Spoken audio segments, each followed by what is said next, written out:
Breaking news, এবার মাটিতে বসে দরদ সিনেমা দেখেছেন দর্শকরা। বিস্তারিত থাকছে পুরো ভিডিও জুড়ে, তাই তো পুরো ভিডিওটি কন্টিনিউ করার জন্য আমন্ত্রণ রইল।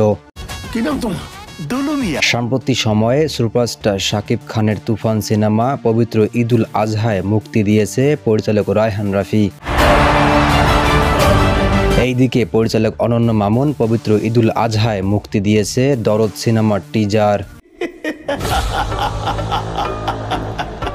কিন্তু দরদ সিনেমা কবে মুক্তি পাবে তা নিয়ে দর্শকদের মাঝে নানা প্রশ্ন। এবার সেই নানা প্রশ্নগুলো খোলসা করেছেন পরিচালক অনন্য মামুন। তিনি এক ফেসবুক পোস্টের মাধ্যমে জানিয়েছেন যে দরদের গান ও মুক্তির তারিখ। তিনি আরো বলেন, তবে ঘোষণার প্রধান অতিথি হিসেবে থাকবেন 2000 সাকিব ভক্ত, 2000 সাকিবিয়ান। কারণ একজন মানুষকে কতটা ভালোবাসলে মাটিতে বসে এত কষ্ট করে সিনেমা দেখে।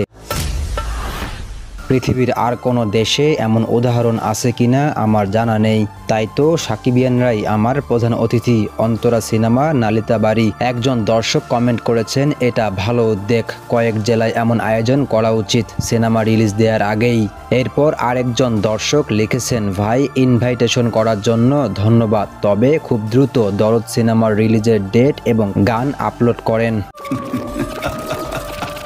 তবে এক্ষেত্রে একটা প্রশ্ন কিন্তু থেকেই যায়, তাহলে কি নালিতাবাড়ি অন্তরা হলের দর্শকরা রিলিজ হওয়ার আগেই দরদ সিনেমা দেখেছেন? দর্শকরা কি মনে হয় আপনার? অবশ্যই তা কমেন্ট বক্সে লিখতে ভুলবেন না। তো দর্শক, আমরা জানতে পেরেছি যে সুপারস্টার শাকিব খানের দরদ সিনেমাটি 5টি ভাষায় রিলিজ দিবেন পরিচালক অনন্য মামুন। তবে দেখা যাক দরদ সিনেমাটি রিলিজ হওয়ার পর দর্শকদের কতটা মন জয় করতে পারে। আসন্ন সেপ্টেম্বর মাসেই প্রেক্ষাগৃহে সিনেমাটি রিলিজ দেওয়ার সিদ্ধান্ত নিয়েছেন পরিচালক অনন্য মামুন।